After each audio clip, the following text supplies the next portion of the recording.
I was actually once kidnapped from Hong Kong train station. God. What? Like literally kidnapped. Take it off. No, use the pink one. My name is Michael Rollins. I am being held captive by the Spanish Mafia. I have been looking for Charpu, but they have found me first. They have demands. Please listen to them. First, I want 3 motors, dummies, brand new. I want LED props, also dummies and brand new. And then I want the Johnny 5 sticker. If we don't get these things in 24 hours, we're sharpening drone props and we will use them as a guillotine. Take them to the clowns. No, not the clown. No! In today's Creator Spotlight, we're talking about Optimized Drone, a show put on by Dan Piper Parkinson and Matt Gankman. I'll tell you what, they have a good time. They have a great take on the interview show, but it's not really an interview show because they do things like fly sims with their guests. The link to the channel is in the description, and I hope that you guys give them some love. Ladies and gentlemen, welcome to the Michael Rollins Show. And as you can see on the screen, if you are watching or if you're not on the podcast, I'll tell you, we have Lexie, MaiOhHigh, and Gab707 from DRL fame. Thank you both for coming on. Yeah, thank you for having me. It is, Yeah, thanks for having us. So, Lexie's been on the show before. You were actually the second person on the show, I think, if I remember correctly, because we talked about women in FPV. Oh yeah. That was a lot. It feels like That was a long time ago. Yeah. So you were the second on. Lexie has, I don't know, I've always admired Lexie for her drive and her ability to just make great content. That is, loosely built around FPV, but it's not necessarily all about FPV, which I really like. And then Gab, obviously, Gab's never been on before. Gab is a pilot on DRL, if you've not paid attention in the last 5 years, 4 years, whatever it's been. So why don't you guys introduce yourself? Lexie, I'll let you go first. Oh gosh. Okay. Hi everyone, I'm Lexie. I'm from Germany, and I've been a racing pilot and pilot per se FPV for 6 years right now. I just had my 6 years anniversary, which is really exciting. Anniversary, wow. Yeah, it's been my 6-year anniversary. I have anniversaries with myself. It makes my life, interesting, especially during lockdowns. Yeah. I got myself a cookie and stuff. It was amazing. But I'm known as MaiOnHigh. I'm doing a lot of drone racing. And I'm trying to stay positive. I'm doing a lot of public speaking to get more people in the hobby and more girls in the hobby, and to show people that they can do whatever they want. And it doesn't matter if someone tells them like you're too old, too young, or you're a girl, you cannot do it, you're a guy, you cannot do it. I'm just showing people that you can, you will, just work for it and reach your dreams. So that's like my life mission. Mm-hmm. And Gab, go ahead and feel free to introduce yourself. Well, that was noble. That was very noble. I'm Gab, also known as Gab707. I am, full-time drone racing pilot, I guess, is my official title.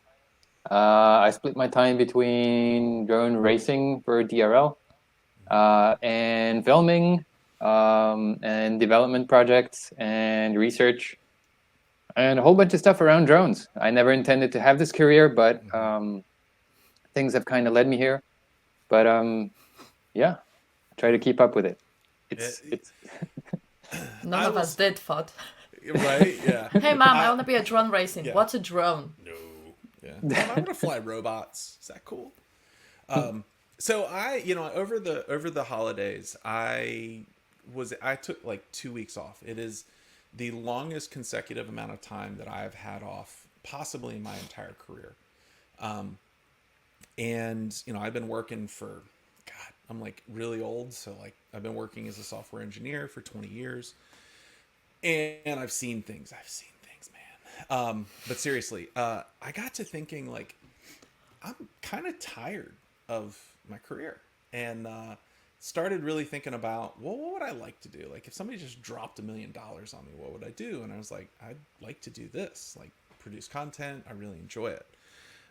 So what I wanted to do was have Lexie and Gab on to kind of talk about how they work, what the business is like being full-time and supporting yourself, and kind of what things they've found in that time. So I'll let you both answer this one. The first question is, what pushed you to finally go full-time? How did you finally make the decision that, hey, I'm out, I'm gonna go do this thing I want to do?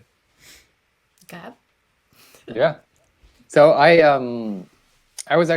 started drone racing while I was a PhD student at McGill University in Montreal. I was studying physics.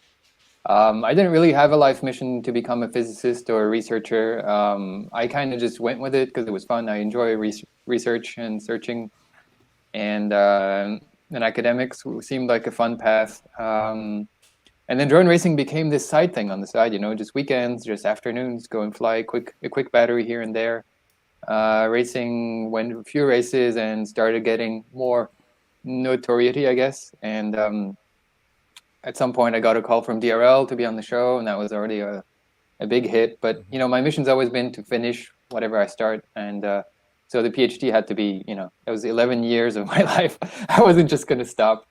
So I went through with that all the way. And I think there was no day where I decided, hey, I'm going to stop everything and become full-time drone racing pilot or FPV pilot. It was a gradual thing over like 3 years or 4 years. It turned out over the years, people started knowing me, started offering me, gigs for filming, left and right, and we were already developing frames. And over time, it became just a gentle transition. Actually, when I finished my PhD, it was a relief to finally be able to just deal with all the stuff that's hitting me, and just go on with it. So, all right, first off, Gab, we need to talk right now. You totally missed out on the most fantastic drone racing handle ever, which would be Dr. Drone. I don't understand why you continue to call yourself Gab707 when you could call yourself Dr. Drone. It's just boggles my mind. I wanted to change to like Dr. Gab or something like that. The problem is... Go ahead. That sounds like Dr. Evil. Right.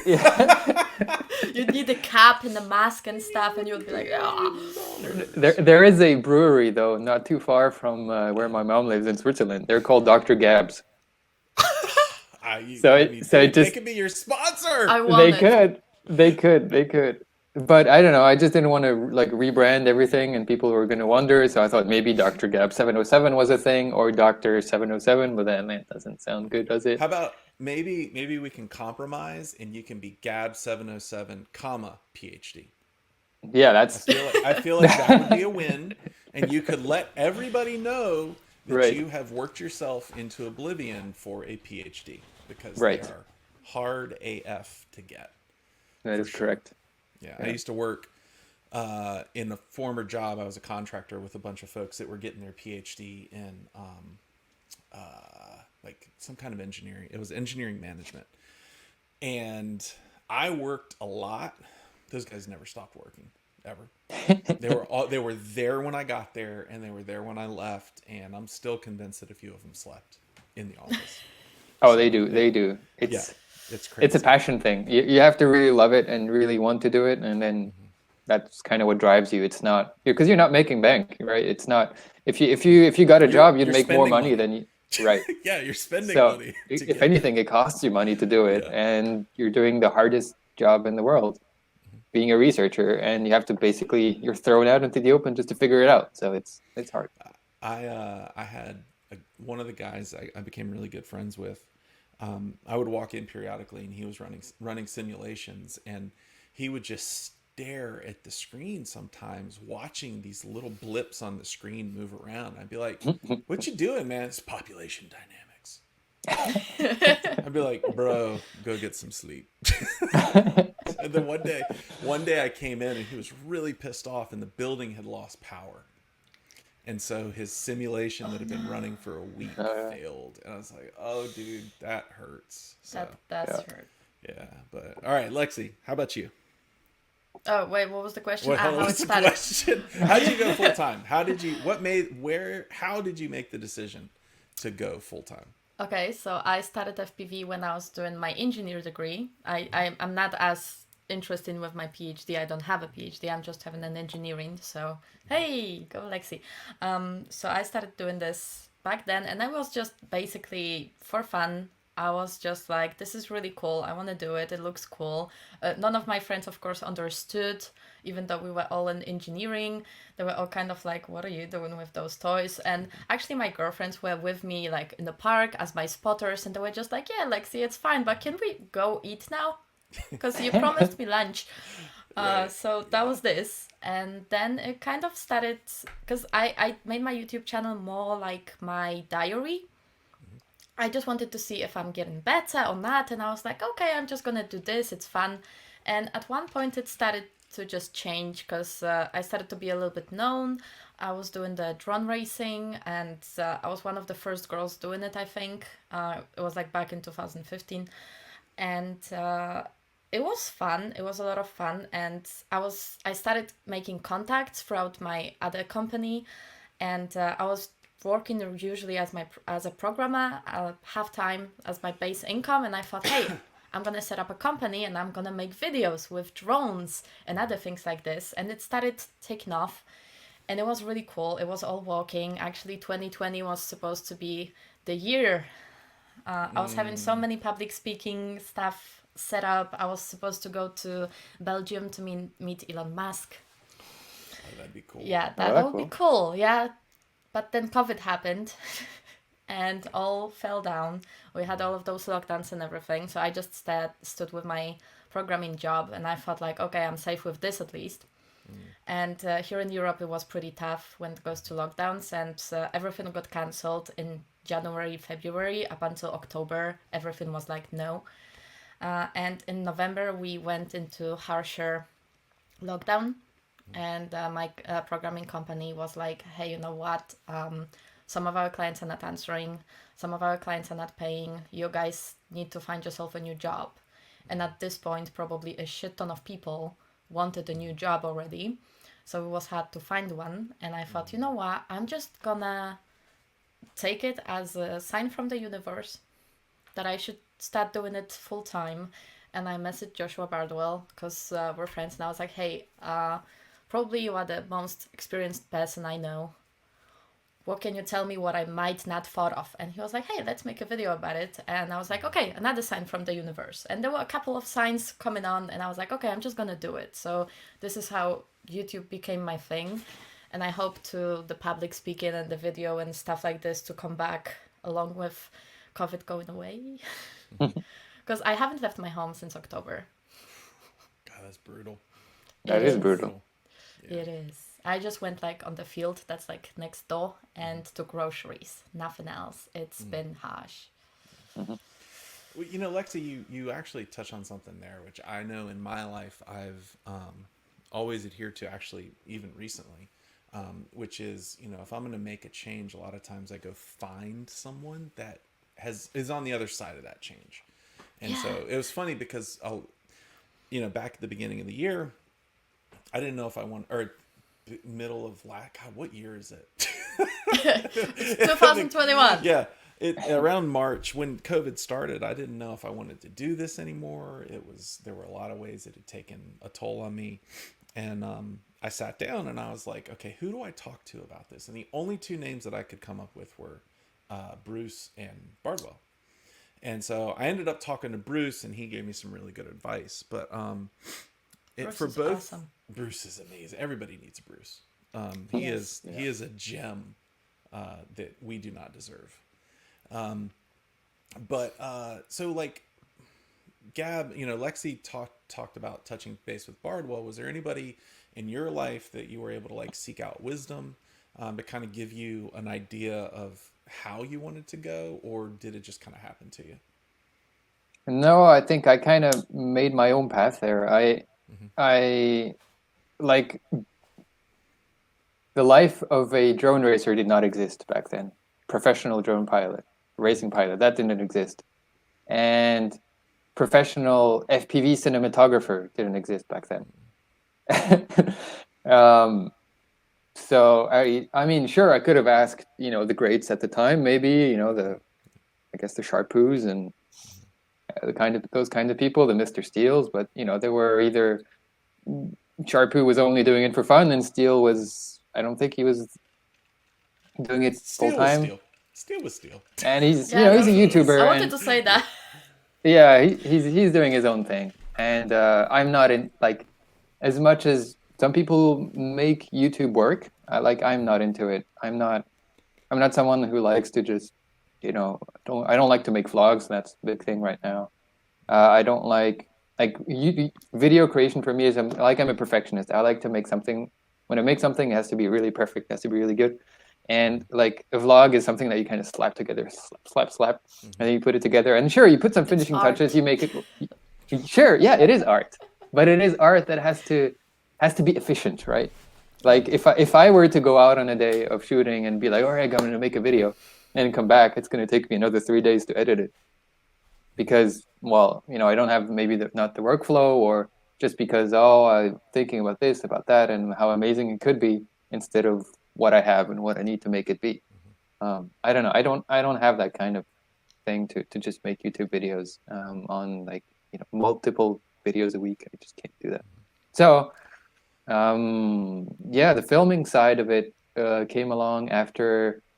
Well, actually, my big million view video, talk about not wanting to be a YouTuber, and then posting a video that that pops out to a million views. I'd like one of those, please. Can I get one of those? Yeah, that was, I can't even remember the year. Probably 3 years ago. So 2018. That's crazy. 17. Anyway, that was like a video that I just did. We went hiking with skis with a friend. I think I remember that. Yeah. It was the Happy New Year from the Gab707 family. Yes. It was kind of flying along a ridge and then out to the open, and kind of turn around and die down a mountain. And back then, the big thing was the stabilization was not really there, and like cinematic flying, as everyone likes to call it nowadays, didn't exist. And what we kind of, I kind of popped this footage to the guy who makes Real Steady, and threw that over to him, and then he stabilized it, and then he threw it on Reddit. Oh wow! Yeah. And then he's essentially the one who kind of made that thing explode, for me at least. And then people saw that, and after that, kind of started offering me jobs and things to film, and that's what was kind of my segue into filming. But yeah, I was nowhere close to being full time. That was, I still had like 3 years to go in my PhD. So, there's like little seeds that you can plant ahead of time, and then they sort of grow slowly, and then you make it work. Yeah, I like that, the little seeds idea, because it definitely, I know for me, I'm probably more on the same level at that point with Lexie. Not that I'm, not skill wise, but like I started making YouTube videos because I wanted to document it, right? And it has been very interesting. Like if you, I went looking back last night, I can't even get to some of the original videos on my channel, unless I'm in YouTube Studio. But it's wild to watch this like progression of what happened and what changed. And then for me, there's like this giant inflection point when I interviewed Chad Capper, and all of a sudden I was like, oh, this is what I should do. So it was really, so like I kind of definitely feel for both of you in the sense that it is, I started documenting, and then for me it was like, oh, this works. Okay, let's do this. Not that I'm full time, but Maybe soon. One can always hope. So, both of you have gained quite a bit of notoriety, fame, whatever you want to call it. What do you feel is the best thing about that? Like, here's a better question. Is there a good thing about that? Because my experience has been, it's not what you think. So feel free. Gab, go ahead. It's a dude. I don't know. Fame, is it a thing? Like, is it a thing? Like, is there a big enough community? Like, to be famous, you need a community who supports you first. Right. So the question. Yeah. Well, that's actually why I use notoriety. Where, right. like, either one of you, me, even Vanover, who's, he's so well known, like none of us, one time when I talked to Vanover, he was like, yeah, one time I was walking through the airport and someone stopped me and it was really weird. This is the only time it's ever happened. Right? Where it's, so it's not fame, it's notoriety. Yeah. So I mean that's happened to me. Like people watch DRL, and then if you're out in the streets the next day, someone will say, "Hey, I seen you on TV," or they'll stop you in customs. Hey, have I seen you before? Do I know you? Yeah, have you been watching drone racing? Oh yeah, yeah. And then it kind of clicks, and then they sort of make the link. But I don't know. Notoriety. Otherwise, it brings a few things. Like, for example, if you want to be a filmer, normally you'd want to have, your CV is essentially your reels, right? You put together amazing videos that show people, and they like, oh my god, we need to hire this guy. Like, I've never made a reel. I've never made a video compilation ever in my life. Interesting. Yeah. And so I guess that's notoriety. That is okay. I don't even need to do that. People will just hire me just because they know the name and they know they can trust me. That's I guess. good. That's a good thing. I'll vouch for that. But otherwise, and I don't know. We had some really good examples of what notoriety is, and on DRL, like Nurk, for example, has so many fans because of his YouTube channel, and I think they're very engaged, and the way he builds his YouTube channel, he's got a really good following. Anyway, and then DRL posts up questions. Who's going to win? Like between Nurk and one of the newer like sim pilots. Yeah. And well, anyway, I don't want to spoil any results of the season, but if you've been watching the season, some of the sim specialists are really, really ridiculous at flying. Yeah. And and then so you have all these diehards who are like supporting Nurk, but once you get to it. Yeah, that's fandom, and this is what's incredible about, I guess, sport, about YouTube, about all these things. And I think your fans on YouTube are what make you live. The path that I've kind of taken is kind of swaying away from it, and just going on more solid bases, like filming, like racing. But there is definitely something in having notoriety in fans. I don't know, Lexie. We know more about it. I have mixed feelings, kind of like Mike. Yeah. I think we both know what I mean. Yeah. We all know what I mean. Though your mixed feelings are probably of a different caliber than mine. But oh, dude, I've been getting such weird comments lately. Like, I was writing them to my Discord chat. I was making the screenshots of them, writing to the guys like, guys, I know how to deal with hate. I know how to deal with racism and other things like this. I have no idea what to do with this one. And guys were writing, reading this, and they were like, what the hell? This guy needs help? I was getting such weird comments lately, and it was from 3 guys. And even YouTube was automatically blocking them for me to approve. And I was just like, I don't know what to do with this. I don't go look at those. I'm like, if YouTube blocked them, you're gone. Done. Sorry, you're done. You don't exist. Yeah, but it's just, oh my god. But yeah, to the good parts, I do have a community. It's really cool. I actually started Patreon really long time ago, and I wasn't really paying attention to it much. I did have a couple of supporters that were just there for me, and then I started saying like, hey guys, I actually do have a Patreon. I wanted to make a little money on the side, and I started this Discord server. And actually, I have to say, we talk with each other every single day. That's cool. It's so cool. We're talking about all the weird things. We're adding new channels. Like lately we added daily pictures of your pet and food topics, because food topics is apparently a thing on my channel. Yeah. And it's been amazing. And you have we a send lot each other of food pictures on your channel. I like food. Food Dude, is awesome. I a lot of times I'll like, if I watch your channel, it's like late at night and I'm like chilling for the evening, about to lay down, and I'm hungry. I love like, food, you okay? go through some segment, it's like, we have this amazing dish today, and by the way, we also finished it up with this confection. It was fantastic. And I'm like, I love food. I want some. Heiko took me today to the new market that they opened next door, and he was just stopping in every place that I would like with cheeses, with oat milk for my coffee and stuff like this. And he was just like, I knew you will like this store. And I was just a happy little girl with food. Actually, Heiko said that I'm a cat because I'm always coming just, to get a little cuddle, pay attention to me. And I come to the kitchen every time I hear the fridge open to ask, what you eating? That's pretty awesome. So it's a real thing. I really love food. I have really bad relationship with food. Food is awesome. But I'd call that a good relationship. it's a really good relationship. I love it. Okay, anyway, we were talking about good things that happened from the fame thing. I do have to say that when I was able to travel more, I was actually once kidnapped from Hong Kong train station. God.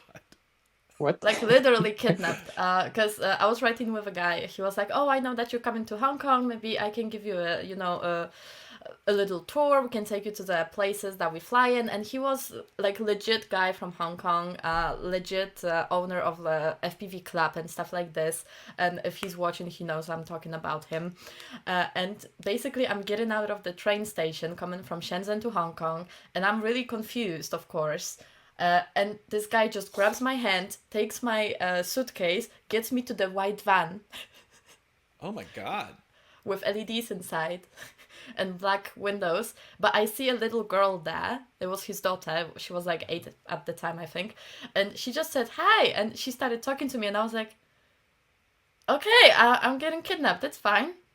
And it was a really amazing day. We spent a really nice time together. We went for lunch and stuff like this. Then I was returned to Trappy. It was cool. I was don't even know what to in New say. York too. I'm I glad was it also worked kidnapped out. in Korea by Suncheon Park. So hold on. I want to back up here. Did this person know you, or did some dude rando grab you and pull you No, into? he knew me. He knew me. He okay. looked kind of like his profile picture, but I don't trust profile pictures. No one looks Okay. like their profile picture, But I had a look. He took my suitcase. He was talking to me about the things that I was doing in the last couple of days, so it kind of sounded legit, And then when he finally got back to the van and he turned to me and said hi and introduced himself and stuff, I was like, oh yeah, that's the guy. Okay, it's good. Okay, because to the white van, there's all the windows are black. I'm like, this this doesn't end well. I was also once in Korea really kidnapped by Suncheon Park. She literally grabbed me also and took me. Oh, they all have vans. I don't understand why. Yeah, but she also had a van. And she got me. Kidnappers do. Yeah, and she took me to the van, and I'm sitting in this van alone because she left me, and I was just so confused. It was just after the race, and I actually wanted to go to sleep. And all of a sudden, there's a Tony Cake next to me, and he looks at me like, "Oh, hi, Lexie. What are you doing here?"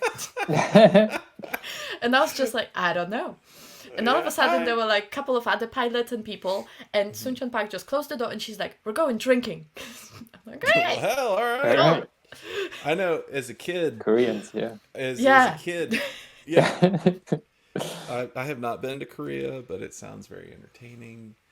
Yes. As a kid, I used to be terrified whenever a white van would drive by. So I was pretty sure they were coming to get me. So that's But so it's on awesome. the You good have friends side- everywhere. Yeah, I was no, in that New is York true. for a job, and I had a couple of days free in between because I just came and I had a weekend, and I was starting on Tuesday, and I came on Friday, and I was like, "Hey guys, I'm in New York." I messaged the group in New York of FPV, and I was like, "If anyone wants to fly or show me places where I can fly, that would be really awesome." And actually, there was a group of people that came, did a whole meetup with me. We met Bot Grinda. We went for some I good remember that noodles. Yeah, and I remember it was that just a group of people, and I didn't know them at all. And I was like, I have friends everywhere. This is so cool. I think this is the most cool thing about being semi-famous, let's call it. Yeah, People definitely. want to meet you. Okay. Wherever you go. Okay. So this actually reminds me of something. Yes. Last year, I don't know, recently, in the past year, no, it was probably about a year and a half ago.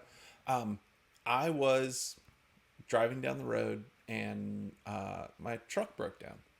I drive this big F-150, and at the time I was trying to put the notoriety in its appropriate place. Like, are these people my friends? Are they not my friends? I didn't know what to think about it. And it suddenly occurred to me that if I were to post on YouTube right now that I had broken down, most of them would not or could not come help me. And it was kind of this moment where it's like, oh, so they are different than friends in a lot of ways. And then I was like, well, if I needed to call somebody, who would drop everything? And then I was like, oh, well, this person I've known all my life, this person I've known all my life. Okay, this guy that's a buddy. And so it was really interesting for me in that moment to kind of put things in their place and say, yes, fans are fun, fans are cool. And I haven't met any of them. So, but they're probably not going to be there if your car breaks down. So. You never know. They will. Lexie's like, no, you're wrong. You're wrong. Yeah, they will. They will. They will stop everything and come and help you. And there's going to be 10 of them. Actually, when we were in Croatia, wait. Vanover. If you would come help me or any of these two, if they broke down, leave a message in the comments. I'd be curious to know. Right? I usually have snacks in my car and stuff. He's like, come For such help occasions. me. I have cookies. Or even a better question is, if all three of us were broken down and you could only help one of us, who would you help? Ooh, that's Leave a comment down below. I know who's gonna win. Oh wait, sorry, no. So anyways, go on. I'm sorry, Lexie, I cut you off. It actually it's fine. When we were going to Croatia to visit Orca with Vanover and Drew, actually it turned out that Vanover was stuck in Germany because his passport was not valid, and he was just calling me like, Lexie, what do I do? And I was about to like drive for him to the airport, and I was like, oh. And I was already in Zagreb, and I was like, shit, damn it, what am I supposed to do? So I was like, okay, you know what, give me a second. And I just messaged the German group of, guys, I need your help. Alex Vanover is I think in Munich or something like this. Yeah. He totally needs his cards are not working because he was having this American something, and this was totally not working in Germany because Germany, and nothing was working. There is no Uber in Germany at the time, and he's just lost. I need your help, guys. And Alex actually got a couple of people messaging him, a couple of people messaged me. We got everything, and Alex was with us the day later. That's fan. That is all really good. Cool. All happened. Really cool. And also, when you say like people will not come, I once went to London and I just had my whoops with me, and I was like, oh guys, I took my whoops and I want to fly in London, but I haven't taken a charger for my whoop. Can someone borrow me a charger? What do I do? Yeah, so when I actually landed in London, I already got a couple of messages, and actually one guy, Adam Gush, came from outside of London to get a lunch with me and give me a charger. That's cool. So they will come.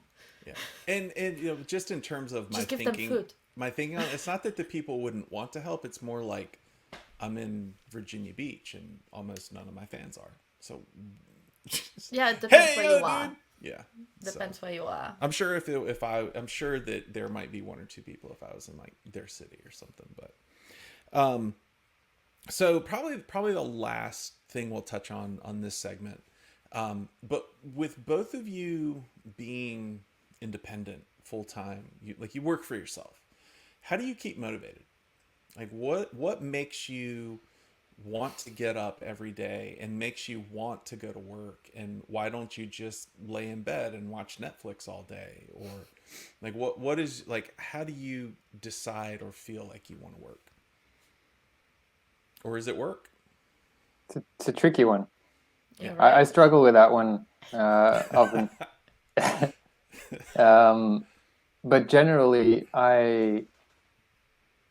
there's moment A where you're like, you don't really have anything to do, and then you like fantasize about all these projects, and then someone's like, hey, let's come, let's do this, let's build a drone for XYZ, let's shoot XYZ, yeah, let's do all this stuff, all right, putting in a calendar, and then you spend all the rest of the time between the moment A when you decided to do all this stuff and the moment B where it actually has to happen, just cranking away and almost losing it because you're trying to struggle and make everything work so that moment B happens.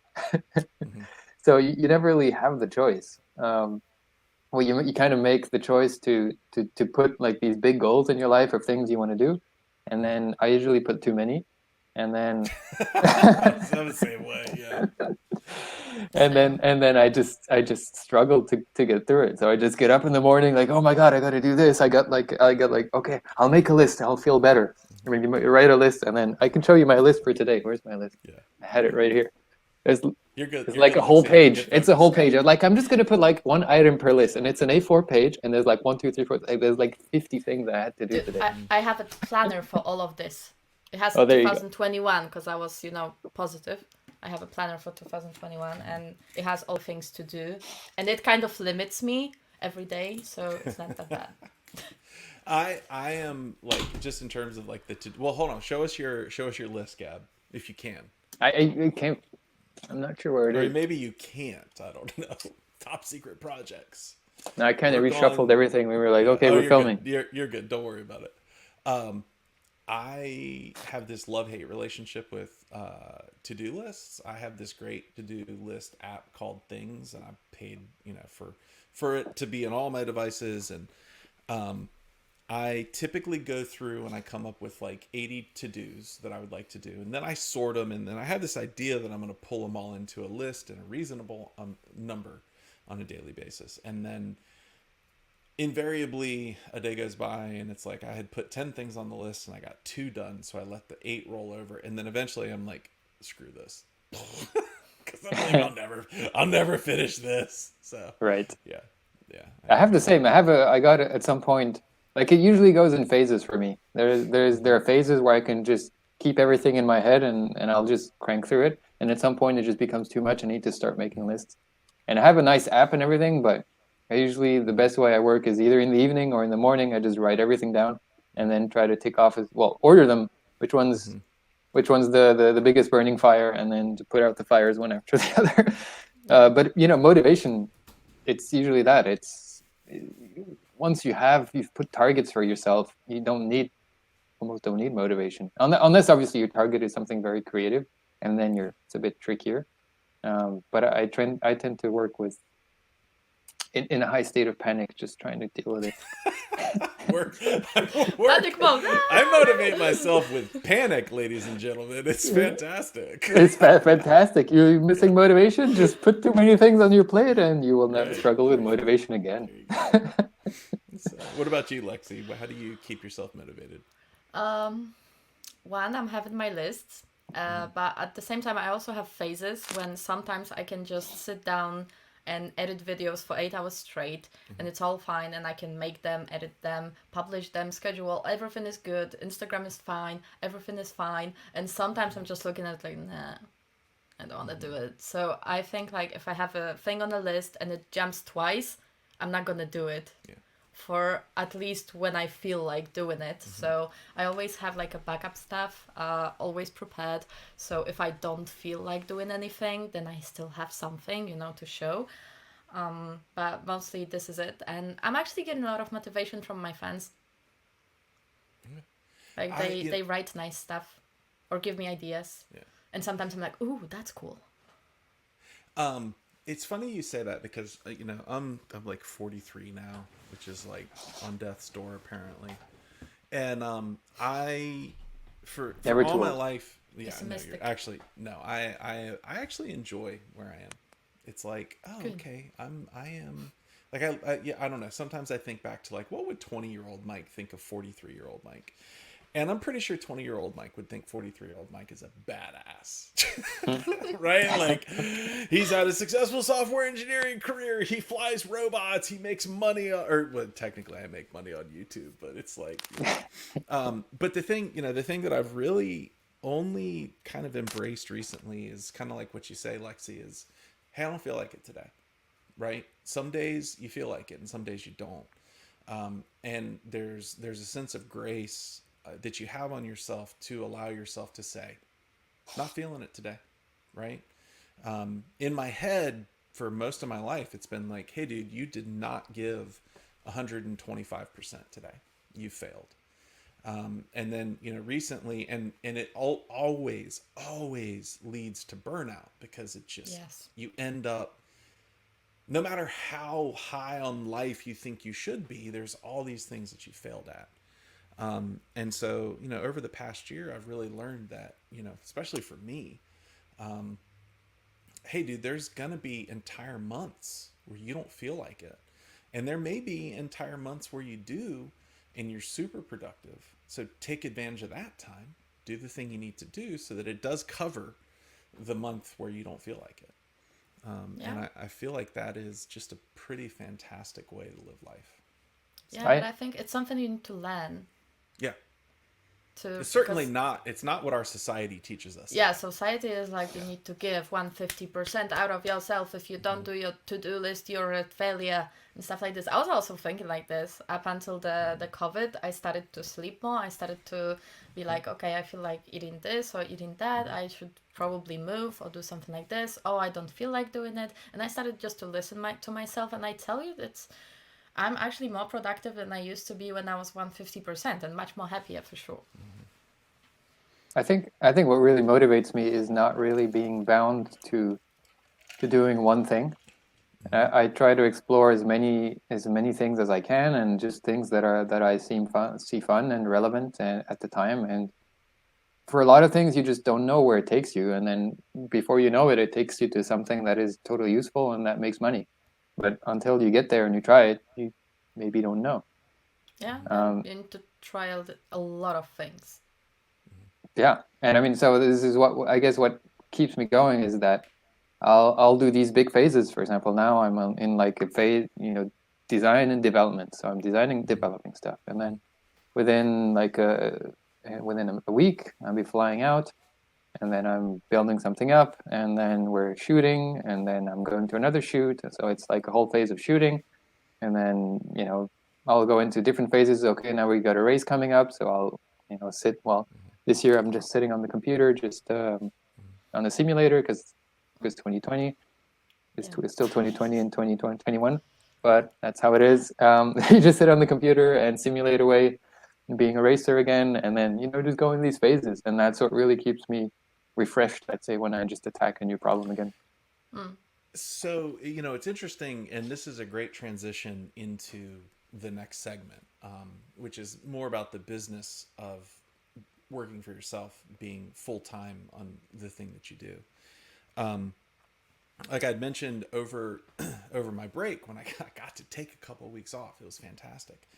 I really sat down and thought about, like, if I wanted to do something different, what would it take?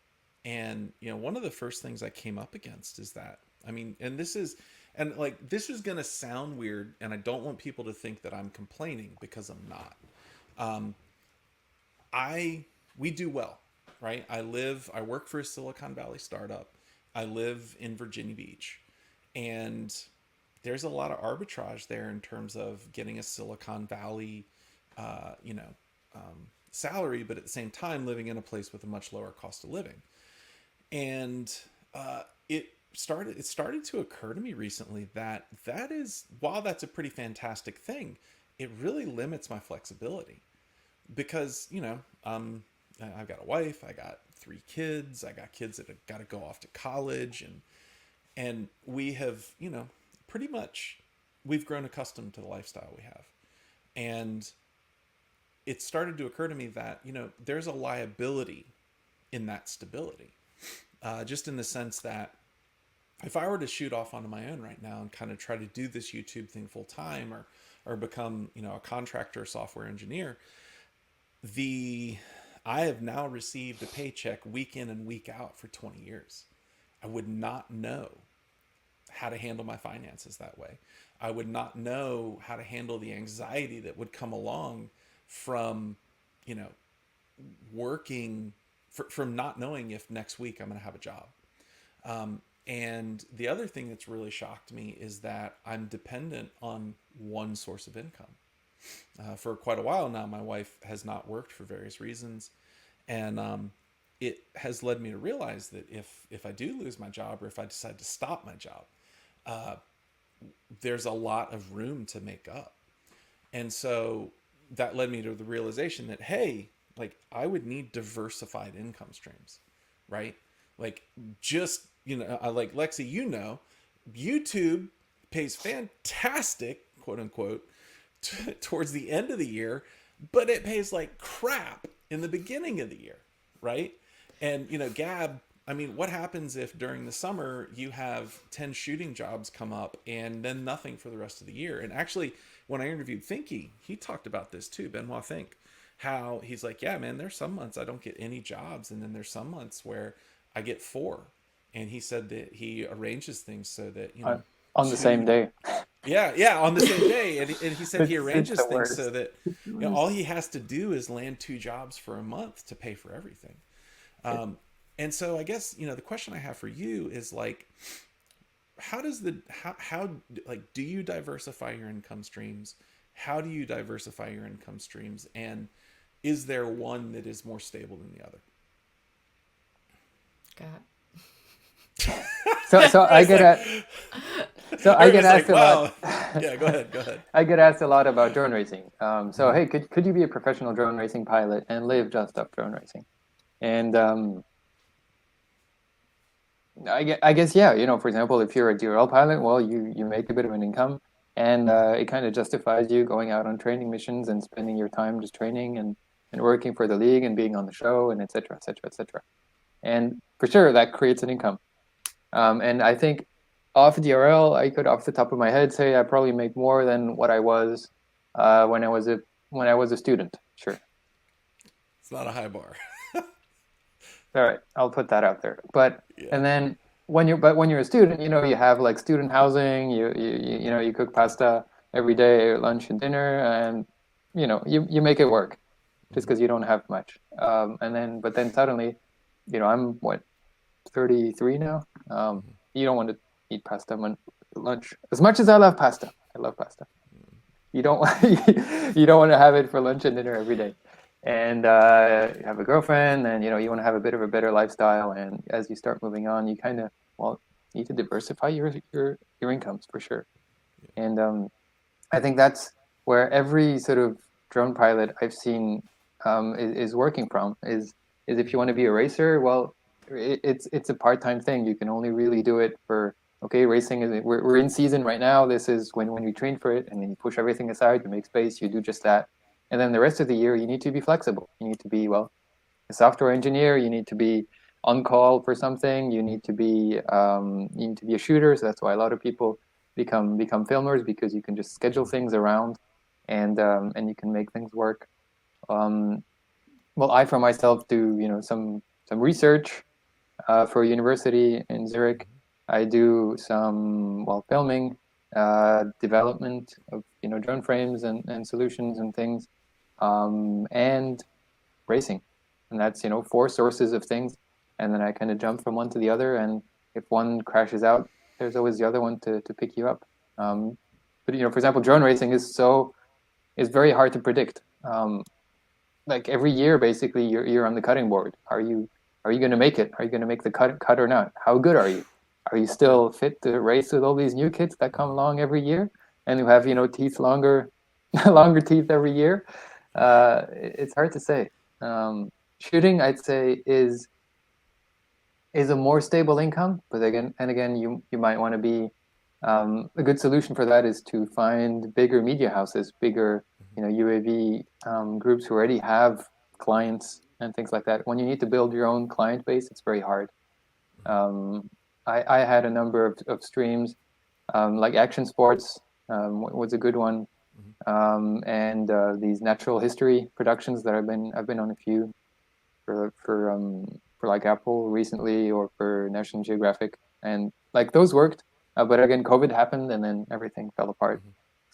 So you end up more than on commercial shooting, but then, you know, those are like bigger name clients, and you can't just rock in by yourself. It's every time it's a team and everything. So the advice there is more to go along with bigger media houses who already have clients and things. Shooting is a pretty good avenue for a lot of FPV people, I guess.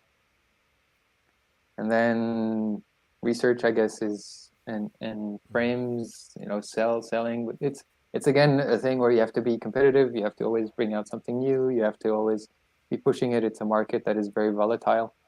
So I think all of the options that I've enumerated are very fluctuating, and it's very hard to predict them. But when they all work together, it kind of works out in the end. What about you, Lexie? Have you found the same thing?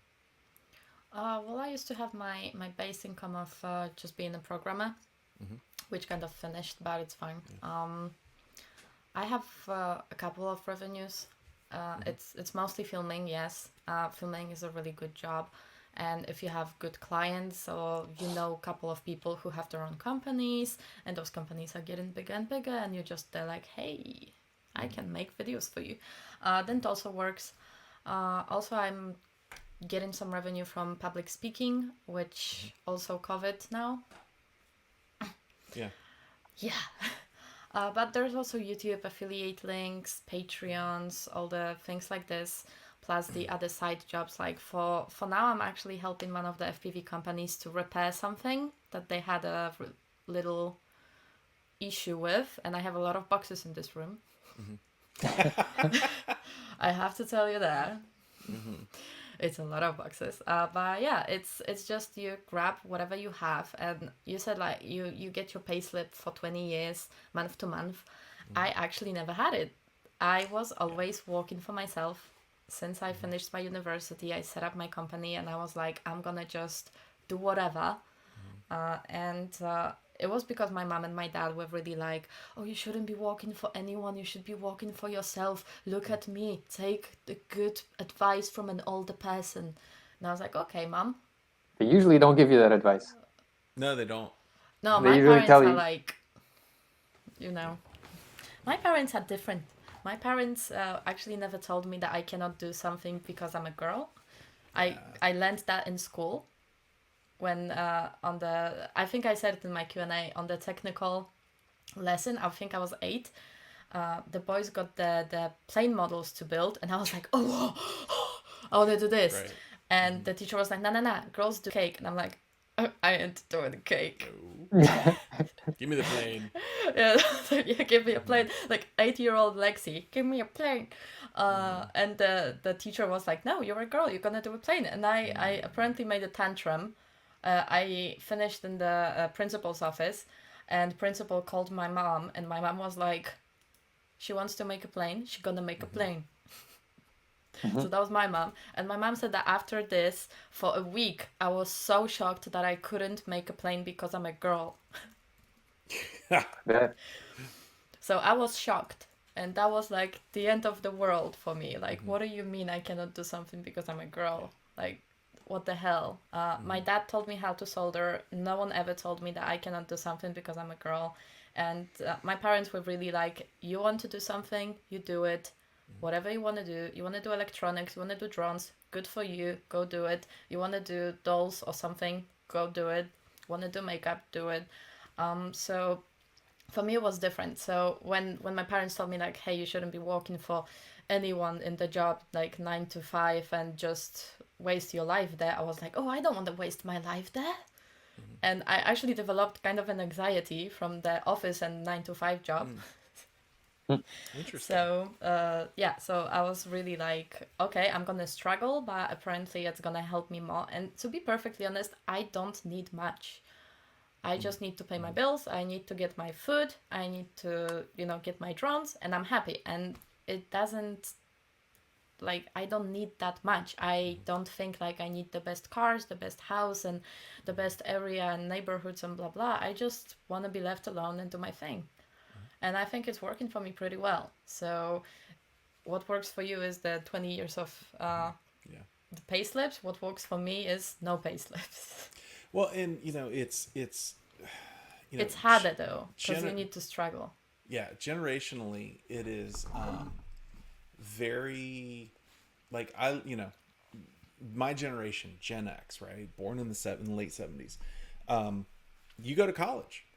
You get a degree, you take that degree, and sometimes, towards the time I was finishing college, it was like, well, you only need the degree to prove to people that you're teachable, right? Yeah. And then then you go work, and my parents, my mom and dad were not this way, but especially my parents' it was like, okay, you're gonna work the same job your entire life. You get a pension, you retire. That was the spiel. That was the That story. was Like it. that That's was. I was clear. taught the same Yeah. thing. You get your degree. Yeah. You get your Get your degree. yep. You'll get a job, and you'll be fine. That's what all of my friends still say, and I'm like, yeah. Yeah. And so, you know, I'm like I said, I'm not complaining because we're in a pretty good position, but it's like sometimes I sit back and I don't know, maybe it's a midlife crisis, but it's like, what would life have been like otherwise? What would it be like now if I did make that change? But so like with my kids, you know, I've heard, you know, you guys are a little bit younger than me, and I've heard that a lot of the millennials have like huge amounts of debt because college got so expensive. And now it seems to be changing some of the thinking. It's like, well, is college really necessary? Which, if you had said that to one of my parents, they'd been like, you're out of your mind. Stop right now. So now I'm talking to my kids, and you know, both of my sons are really good musicians, and my oldest is like, well, Dad, I don't know if I want to do marine biology or be a guitarist. And I'm like, do both. There's nothing that says you have to pick one or the other. Go do both. So anyways, I'm going to hop off my soapbox. It's funny because I actually wanted to become a musician. I was thinking about that, and then I didn't. I was thinking about either going into physics or into being a musician, a guitarist. And why actually, do you still play? I still do on the couch when I feel like it. Like my No, guitar's back sadly, it's kind of regressed to this stage of just being the couch potato guitar player. But Oh no. I used to have big dreams and thoughts, and I mean, I still am very versed in, you know, jazz music and all sorts of things, and Wow. I wanted to become a jazz musician. I thought about it, but then, you know, I looked at it, and, you know, what is the best thing you can do is kind of become a teacher or then a performer. Right. And I had kind of done my load of performing a bit, and I thought, you know, you can still do that no matter what you do, and that's the only part of music that I really enjoy is composing and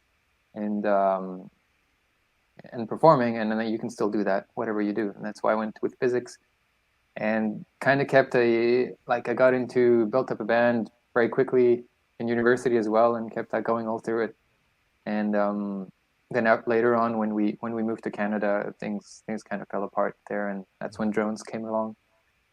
You could probably say that drones kind of killed the music, but yeah. Damn. And on that note, ladies and gentlemen, we're going to find an artificial intelligence to talk to about our feelings. Right. No, It's a real thing. Yeah. Lexie and I were, before you came on, Gab, Lexie and I were talking about something that's like, it's like an artificial intelligence. Yeah. And now it seems like the AI has gotten depressed itself and is asking existential questions. Yeah, my artificial intelligence was asking me really existential things like, I'm thinking, if I'm a real being, am I alive or am I just artificial intelligence? Is there sense in all of it? And I was like, I'm out of this app. Well, I mean, wait. Did it just and I just asked, how are you? Yeah. Yeah, so it has been. God was like, what the hell? AI will maybe get there. I don't know, or learn to emulate human feelings. It's tricky. I think it got well. Yeah, it got there. It's funny because I work for an AI company, so it's really funny for me to see, like, dude, stop doing that. What? Oh yeah, Don't do it. Yeah, no, the insanity of, like, anyways, yeah, we're totally off topic. Machine learning is terrifying in a lot of ways. It can do some fantastic things, but it can be terrifying. Definitely. Yeah. All right, where are we going? So Wait, we were asking about something. I forgot. Yeah, we were talking about diversifying your income stream. Oh, I know. So, you know, you do have this diversity. And interestingly enough, like when I talked to Bardwell, he was the first one that ever really mentioned this to me, is that he had said, like, at the time I asked him, like, how do you do this? What's your business? And he had said he's got like 4 or 5 income streams. And at the time he said, and I don't know if this is still the case, he said, but I would not have been able to do any of this without Patreon because it was the most consistent income stream. So I guess a question for both of you is, like, is there, it seems like there might be for both of you, but like, is there a relatively consistent income stream that allows you to then experiment with the other stuff? Lexie, you Or go. not? Everybody like, Okay. but I thought there was, but then COVID happened and it turned out it didn't. No, I think they're all kind of pretty on the similar level. If I see in the middle of a month that something's kind of lacking, I'm getting something else. I'm also getting like brand deals, so I'm selling my own products. So you make a little discount here or something here, or you message like a company that you worked for, like, hey, do you need a something? And then kind of gets this. I think the most consistent thing that I do is actually getting deals with brands and just getting other income streams in. For now. You? Yeah. So Gab, I mean, like I could see DRL being the thing right now, but DRL actually is my most consistent source of income because it is a once in a year kind of thing. So you negotiate it, okay, the contract's going to go all year and you're going to do X, Y, Z. All right, we got all these races, you go, you do them, and you know when the money's coming in and you can, I guess, plan for that, which is surprising. But I think it's the hardest one to reproduce year to year. But it's the one that once you got it, you know that year I mean, you can probably pay for the basics. And then the second best one that I have is local commercial gigs. That is that I found through like a company who does cinema work, and so we shoot a whole bunch of different shows and things. Now the FPV work isn't as regular, but at least it's a bit simpler on my behalf. It's not I don't need to spend hours upon hours negotiating, writing permits myself, selling people on why they need to hire me. They just kind of do their thing, and they're like, hey, we need you in 3 days. Can you come? All right, let's go. And then it kind of, they come in regularly enough that it kind of works out in the end.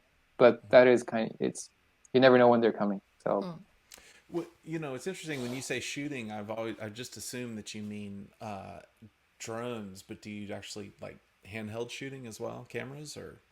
No, they tend to have specialists for that. Like the company really specializes in drones, so it's really the drone stuff. I mean, the weird thing though is, like, as the FPV guy, I'm usually the guy they reach out for. Oh, we have this crazy thing that we want to do.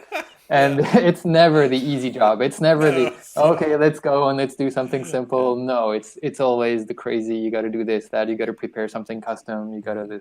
Yeah. So it's always a hustle, but it's fun.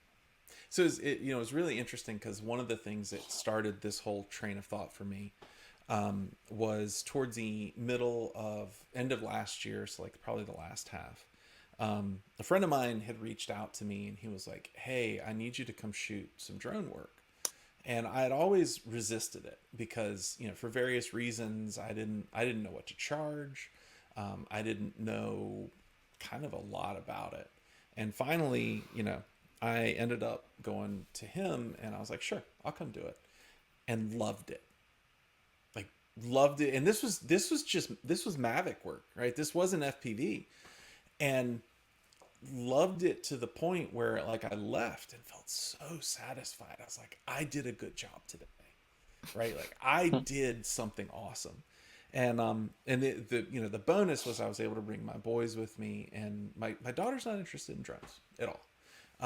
But the boys, and like I was able, like my middle son, he's really, really good just in general on the sticks, and we left. As we were leaving, I handed him like $50, and he was like, "What's this for?" I was like, "You used your skills today. I'm paying you." And he was like, "People will pay me to fly drones?" He was like, keep in mind, like I think probably at the end of the day, I was working for peanuts compared to what I probably could charge, but it was so worth it. And then I ended up going back for a couple more shoots, and there's another one coming. But the second time I got in, and it's for like this little acapella group, and once I showed up to the second shoot, they were like, "Oh, he's here!" And I was like, what the heck are you? And they're like, we love the drone footage. And I'm like, y'all realize that without everything else, the drone footage is useless, right? They're like, no, but it was amazing. And so it like all of a sudden I show up to the second filming and they're like, wow. And so this was indoors, which was really cool. There definitely was a lot of learnings there. I don't know if you know this, but DJI drones have like a 1 meter box that they will move around in, which gets really interesting if you're trying to fly between church pews. At one point, I looked at the guy that was running the project, and I was like, "This really would be a lot easier if you'll just let me pull out my FPV drone." He was like, "No, we can't do that in the church." I was like, "Oh my god."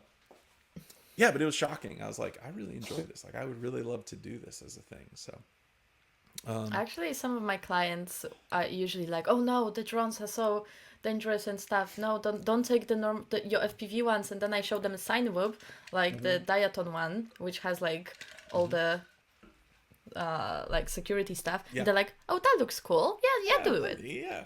Yeah, you do it." And it doesn't matter if it's a church or a inside of a car or something else. They're just like, "Yeah, you do it. It's fine. Looks so good." Like one, oh my god, I need to show you. One of my clients actually, I showed cool. I have the normal Diaton. And I wanted to record a couple of cars and go just in between people. And I said, we play a game. You don't look at the drone. And the lady came to me and she's like, oh my God, this is so cute and so purple. And look at those little propellers. They look like flowers. And I was like, yeah, good that you trust it. Now can I just... Yeah. Because they were like, oh no, drones are dangerous. And I showed them this. They're like, oh, so cute. I did now during that one shoot that was inside the principal singer.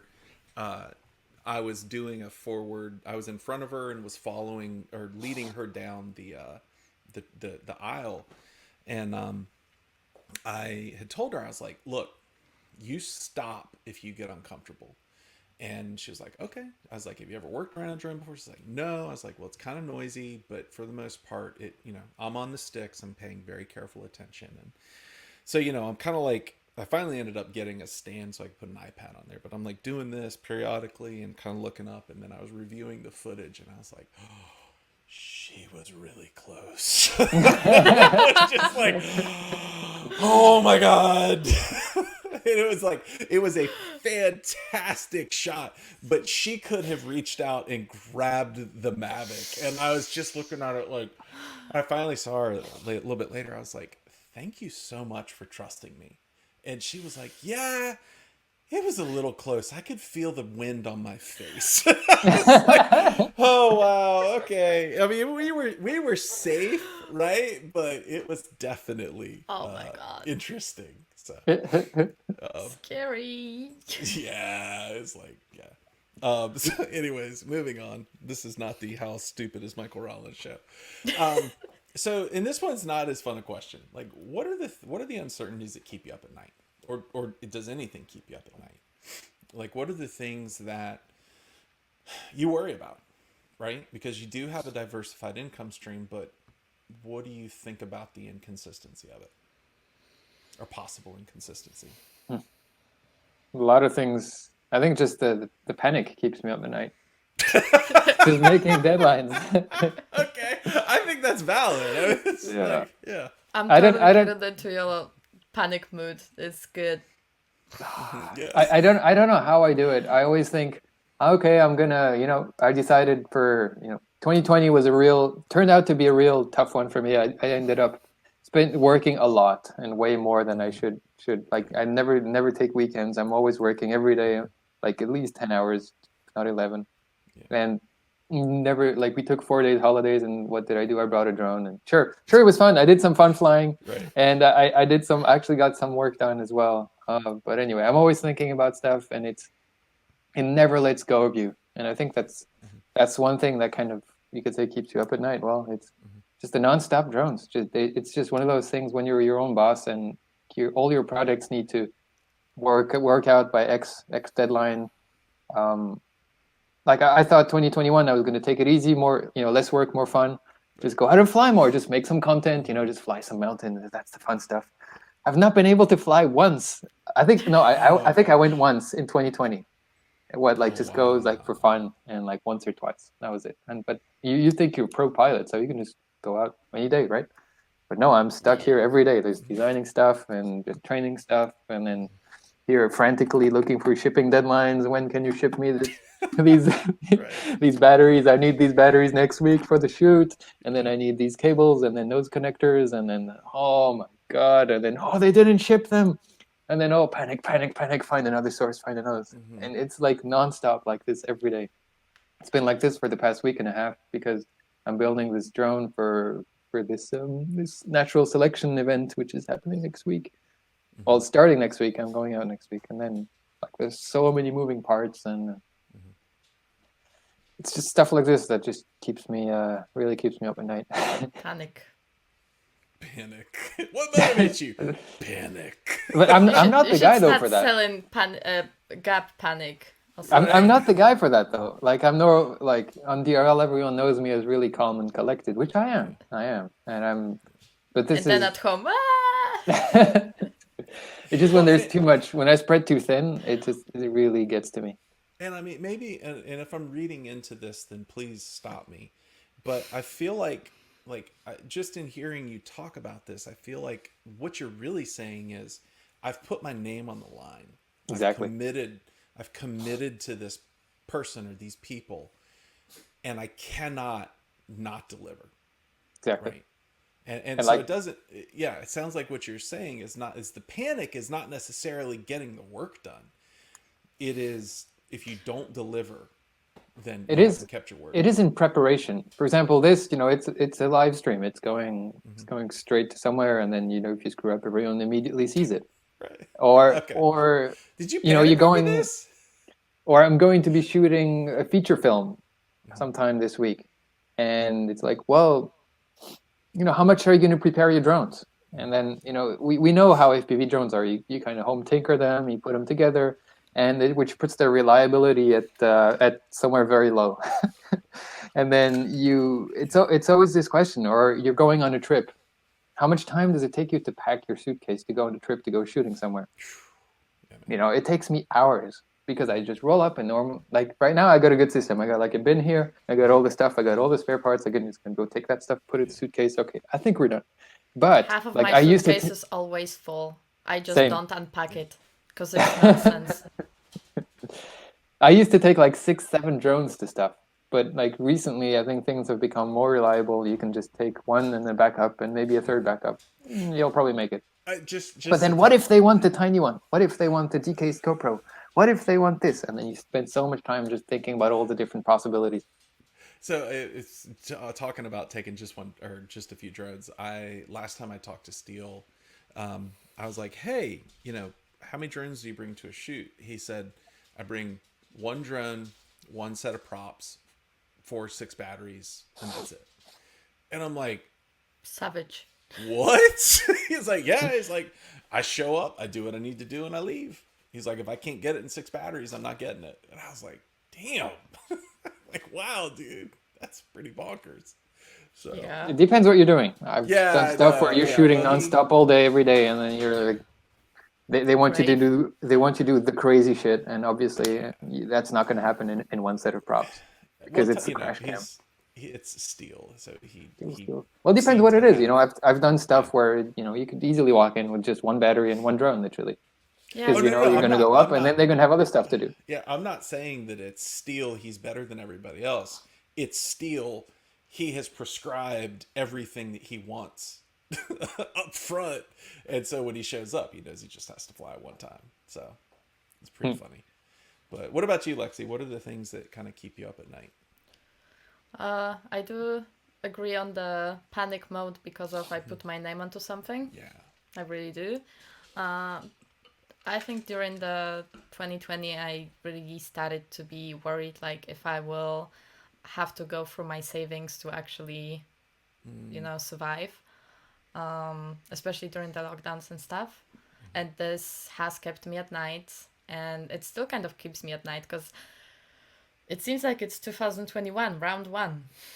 So I'm like our government is talking about getting the lockdown up until April. Damn. So Yeah. I'm just worried. I mean, our government is helping a lot, so I'm not that worried. But at the same time, it feels like it's my job, it's my company, it's my name, and I have to deliver and also feel good with myself. So this is what keeps me up at night right now. Yeah. Yeah. I can understand that. All right. Last question. We've been going for like an hour 15 now. And I know, Gab, you got a hard stop, so we'll wrap it up. What is one piece of wisdom or advice that you would give anyone that has decided they want to go down this path? And in order to help with that, come here. Come here, baby. Get a doggy. Yeah, you get Jazzy is here. Oh, to help hello, you out. doggy. Jazzy's here to support. Jazzy's You're here so to give you moral cute. support as you think about the last question. I've been the She's dog like- now. Oh yeah, no, she's fantastic. I love her. All right, get to What I would make a plan and stick to it, and don't make it too ambitious, because if you it's like with New Year's goals. If you say like I'm gonna work out every day, it ain't gonna happen. Yeah. If you say I'm going to work out 4 times a day, a week, probably gonna happen more. So don't make it too low, don't make it too high, just make it somewhere in the middle where it's kind of doable, and always check if you can actually pull it off, financially. If you have some kind of savings and you want to follow your dream and you're really passionate about it, I would say do it. How about you, Gab? Yeah, well, I'll advocate for the opposite. Don't make goals. Don't make goals at all. Okay. I've It never depends on actually. the person. Yeah, well, I never decided I was going to become a pro drone pilot. I never Yeah, me decided, neither. hey, I'm going to become whatever, and then okay, what do I need to do? Well, I need to buy a drone. Okay, yeah, I should buy a drone, and then start from there. I tend to just kind of go by feel. All right, what do you like to do? Well, I'd like to spend more time, designing. So okay, like what I did recently was just get the hold of CAD software and then just crank into it and then watch tutorials, spend some time learning, do stuff, get working, and it's been fun and learned a lot of things. And lo and behold, it turns out actually it's really useful, and I'm moving double time on development, and it's really helped me out. And I didn't think it would in the start, but anyway, it's. I think with anything you got to kind of follow what you want to do, and just be very realistic at what you think it's going to bring to you and what it's going to cost you. Try to be, I think as Lexie says, just if you believe in it and you think you can do it, there's a market for it. Go for it. If you doubt yourself, because you're gonna burn out. And at the same time, invest in yourself, just like Gab does the tutorials and stuff. Just spend time learning. Yeah, A always lot of learn. time. I think that's Always my learn, biggest yeah. thing. Yeah. Well, and you say you're advocating for the opposite. I feel like kind of part of what Lexie said is set some limits, like don't burn yourself out, and it feels like you're saying take the opportunities. Yeah, see what comes up, take it. Obviously, yeah. I mean, you need to fix limits. Yeah, you have to. No matter how those are, I'll just keep trying this FPV thing until my bank account, starts to be When at it X gets amount. dangerous, stop. Yeah, and then make sure you have a backup solution. Maybe that's the first thing. Maybe get a backup solution first. for sure. So, all right. Well, thank you both very, very much for coming on the show. This was a fantastic conversation. Anything y'all want to finish with? Plug your channels, and we'll put all the links in the descriptions below. And Yeah, subscribe to Gab707 and follow him on Instagram. He has really cool stuff in. Oh, yes. Totally jealous. You will find all of my comments about I want to visit. Right. and remember to subscribe to Lexie and get on her on her Patreon and her Discord channel. Yes. That's the good one. We talk food a lot. Yeah, they talk food. If you like food, everyone Lexie, loves food. Lexie is planning to parlay this into a food blog. A food vlog. I'm not. I'm effectively. totally not. Actually, there is one guy on my Discord who's like into baking, and he sends us like I baked bread, and I'm like, give me. Right. send me. Lexie, you can start a new channel called Food and Drones. I feel like it's a. Yeah, but I feel like it's. I'm not a thing. good cook. It doesn't. No, but are you a good eater? I'm a great eater. There you go. There you go. So, all right, folks. Well, thank you for coming along. This has been fantastic. It was a lot of fun. Thank you, Lexie and Gab. I really appreciate you guys being here. And yeah, who knows who'll show up next. Talk to y'all soon. Bye. Bye. Take care.